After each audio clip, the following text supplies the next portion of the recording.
کچھ مدنی پھول پیش کرنے ہیں.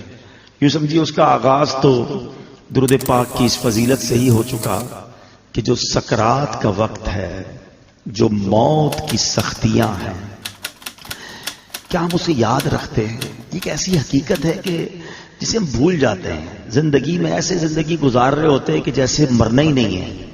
تو آج اسی حقیقت پر کچھ مدنی پھول پیش کروں گا. اللہ کرے کہ فکر آخرت اور آخری جو سفر ہے اس کی تیاری کا ہمارا ذہن بن جائے. حجت الاسلام امام محمد بن محمد غزالی علیہ رحمت اللہ الوالی لکھتے ہیں، بنی اسرائیل میں ایک بڑا مغرور شخص تھا. ایک بند کمرے میں تھا. بڑے لوگ ہوتے ہیں نا، ان کے کمروں میں ہر کسی کو آنے کی اجازت نہیں ہوتی. گارڈز، آگے سیکرٹری، اجازت کے بغیر کوئی نہیں آ سکتا. اور ان کو اس بات پر بعض اوقات بڑا غرور بھی ہوتا ہے، فخر ہوتا ہے کہ میری ٹیریٹری میں کوئی پیر نہیں رکھ سکتا.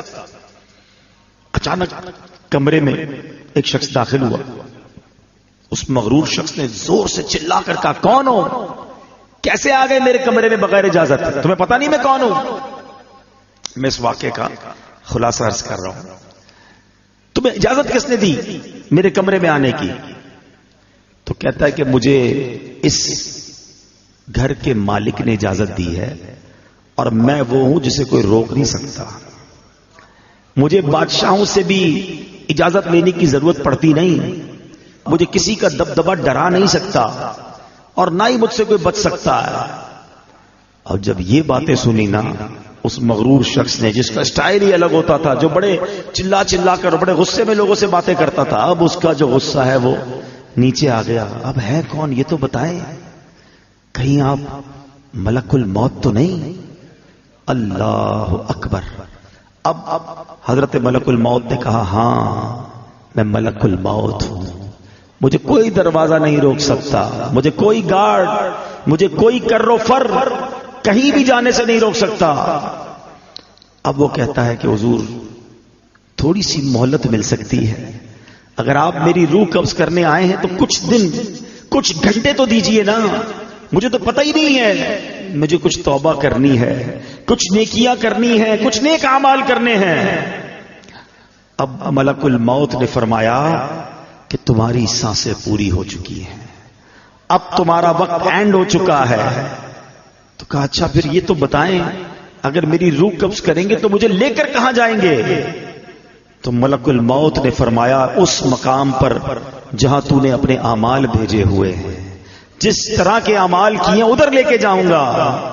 کہ حضور میں نے تو نیکیاں نہیں کی، کوئی اچھا گھر بھی تیار نہیں کیا ہے. ملک الموت نے فرمایا کہ پھر تمہیں بھڑکتی آگ کی طرف لے کر جائیں گے، جو تیرا گوشت پوشت نوچ لے گی. یہ کہہ کر ملک الموت نے اس کی روح قبض کر لی. وہ مردہ ہو کر گر پڑا. گھر میں کوہرام مچ گیا، رونا دھونا مچ گیا. اس واقعے کے جو راوی ہیں حضرت یزید رکاشی رحمت اللہ تعالی فرماتے ہیں، اگر ان سوگواروں کو اس کے برے انجام کا پتہ چل جاتا تو اس سے زیادہ رونا دھونا مچاتے. اب میرے پیارے اسلام میں سوچئے، یہ ہمارے ساتھ بھی تو ہونا ہے نا. کبھی دفتر میں بیٹھے ہوں گے، کبھی گھر میں لیٹے ہوں گے، پتہ نہیں کبھی کہاں ہوں گے، اور اچانک ملک الموت آ جائیں گے اور ہماری روح قبض کر لی جائے گی. کوئی چانس نہیں ملے گا. جس کو مرنا ہو کیا وہ ایسے جیتا ہے جیسے ہم جی رہے ہیں؟ وہ شاعر لکھتے ہیں نا، جب اس بزم سے اٹھ گئے دوست اکثر اور اٹھتے چلے جا رہے ہیں برابر. ذرا غور تو کیجئے نا.